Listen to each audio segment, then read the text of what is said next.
Welcome to Crimson Guitars and welcome to a Mini-torial of sorts. You guys know that I take inspiration from as many different disparate fields and disciplines as I possibly can.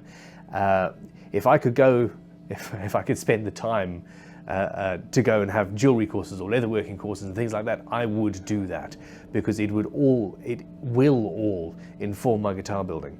Something I've been playing around with of late is carving. I deal in vintage tools as my other business is a vintage tool shop. I've been collecting a bunch of carving tools with the idea of taking up carving just for fun and see where it leads. And that is already going to be in a couple of the new projects that are coming on this channel soon, as well as my other channel, Weekend Workshop. But something that you need to know now is this tool. That tool. Yeah. I need to carve this. The neck heel where this through neck goes in is actually slightly problematic. And it occurred to me that I have just the tool for the job. And here we have it. This is a chisel, but it's a double bevel chisel. And there we go, you can see that a bit better. Okay, it's particularly large, and in fact when I got it, I didn't think it would be much use. And the reason it's so good, it's hard to describe. It's relatively gentle as you cut. A single bevel chisel, if you are cutting into anything that has a curve, wants to dig in. And anything, you don't want that necessarily. The opposite, well, the exact same thing actually happens with a gouge. It really wants to dig in, and it's very difficult to get a nice flat finishing surface. And that's where these double bevel chisels come in perfectly. It is a finishing tool, and I'm going to show you on this here Ebony. So I'm cutting a curved surface. This is sort of an S shape, and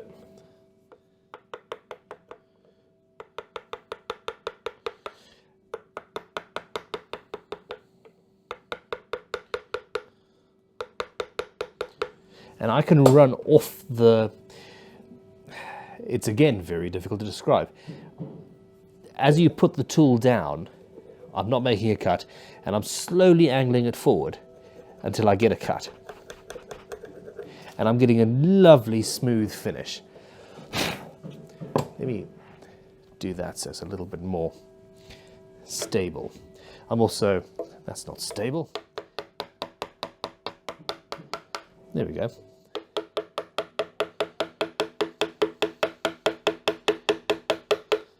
Internal and external curves. You see how smooth and lovely that is? I'm going to get some bench cookies. There we go. So let's see.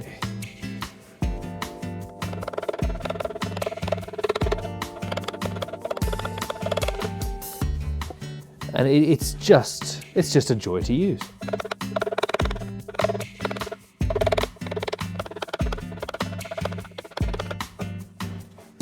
So there you go. You need one of these tools.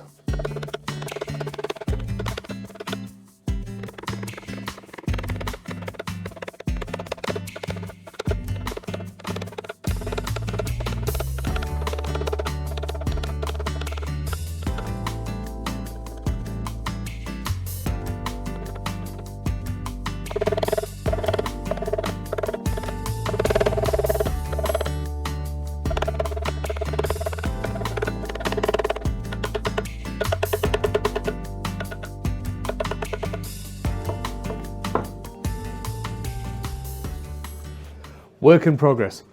And there we go. I could use a rasp, except in here, the rasp, the shape I want, it's a little bit iffy. This is also ebony, it's very hard. In almost every situation, a bladed tool that cuts and slices is better than an abrasive tool. It's just more fun. There's no dust, and I'm going to hit something. So there we go. Thank you for watching. And yeah, this is a particularly old tool. It's technically a fishtail, double bevel, carver's knife. I think it's it would be called a number 1 if you're going to a new tool. But it's just so good for this. Another use for this, in violin making, I was taught to grind back the bevel on a standard chisel so that you ended up with a double bevel, and then use that to shape the bottom of the feet of a violin's bridge to fit it to the curved surface of the top.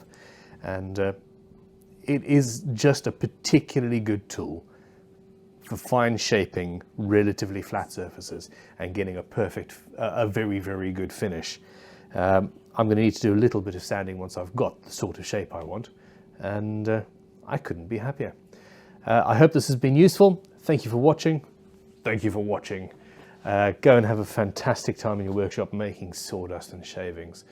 And I hope the byproduct is a guitar with which you are incredibly happy. Thanks for watching. See you soon. How many times did I say thanks for watching in the last couple of minutes? It seems like a lot. Please consider supporting our Patreon. It is one of the reasons why we can continue to put the videos out. If not, click like and subscribe. Hit that bell button, yada yada yada, you know the drill. See you soon. I have some more some more carving to do. I just absolutely love my job.